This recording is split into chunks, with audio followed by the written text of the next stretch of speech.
Our final day, and we're at Silk Farm, and here you can see the mulberry bushes. They cut the shoots off and take them inside to feed the silkworm with. There they put limestone powder, you know. Everything stands in yeah, that is like the medicine. pans of water, or sometimes it's motor oil to stop termites coming up and eating all the wood. These buildings, and here these little trays with the cocoon. So these are the silkworms eating the mulberry leaves which they've scattered on these trays. There's an awful lot. Don't look at me.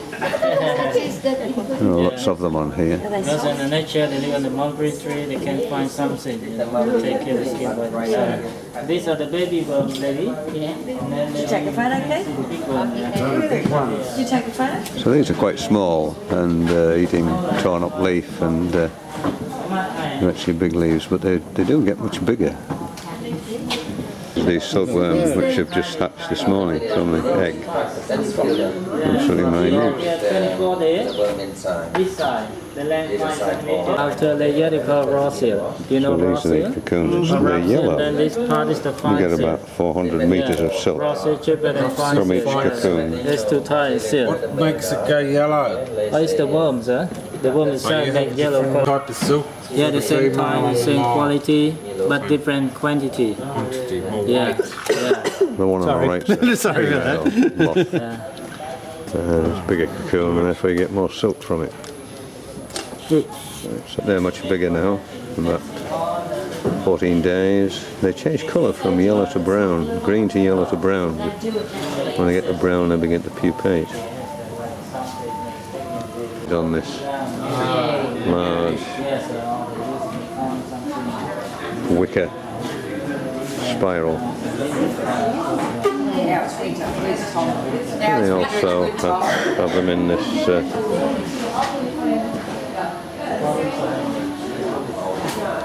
cocoons are heated in this little bath. The outer layer is taken off, so you just get the smooth inner air, and then they find the end of the thread, which must be extremely difficult, collect several together, and then this girl here winds them onto that spindle.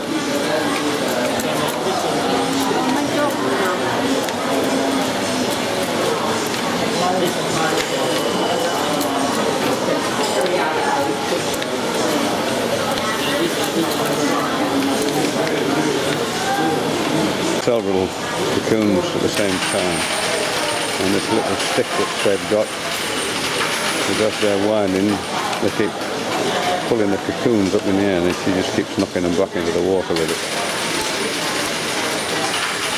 Now taking the thread and winding it onto bobbins, as we used to call them, pedaling RTI, and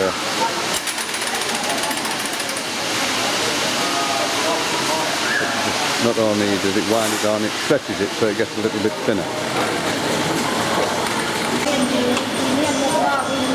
Yeah, spinning it onto bobbin.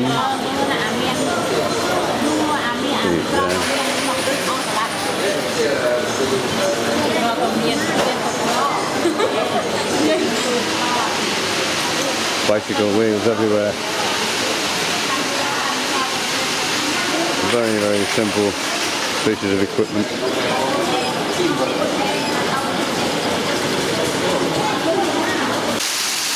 So this machine, the bobbins, and the thread runs across to this machine here, where it's wound onto that big spool at the back. That's the thread, and it's very difficult to see. In front of me is a web of thread.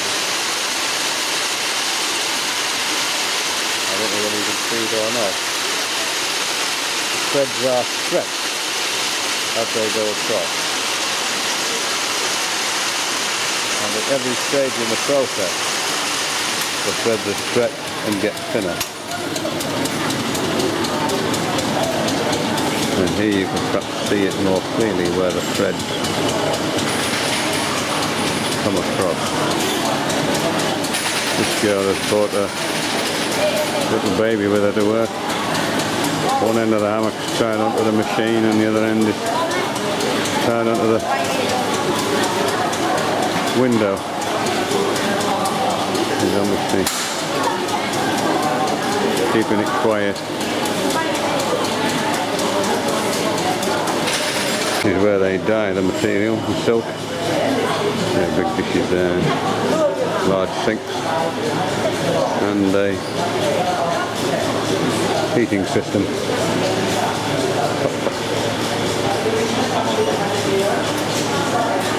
This lady is doing the framing, a little boy with her, doing it with white nylon, and it's all to do with the weaving process of the nylon. It doesn't actually end up inside the cloth.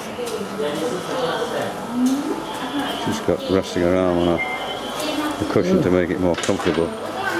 She's obviously very skilled at whatever she's doing, because she has to go right across this. There's hundreds and hundreds of threads to get the different colours. They use a version of tie-dyeing where they tie plastic strips, and this is what this girl is doing. She's tying it together, tying the plastic on and making a little pattern. So when this yellow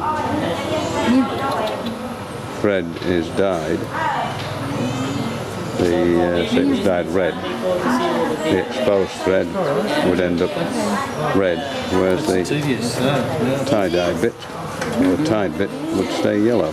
It's very, very primitive, but obviously very effective thing, because we still do it today.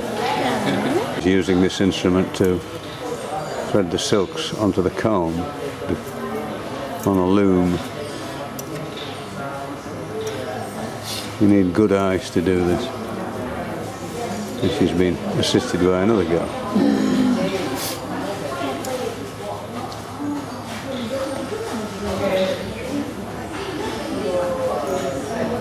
Just weaving the silk on a very complicated mass of poles. He obviously knows what he's doing. And a couple of little wire hooks there, he switches to another pole.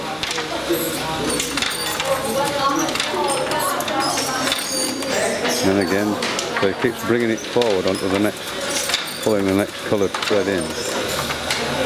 And then back to the back. And so on.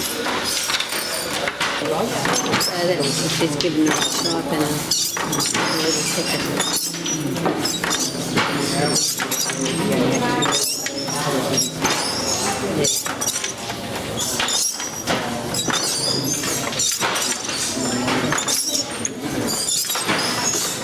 Great footwork.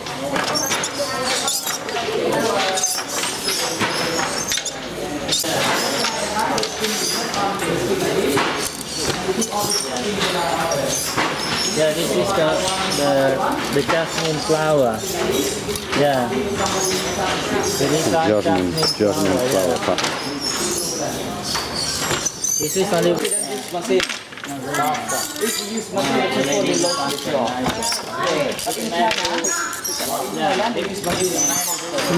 Lots of poles here.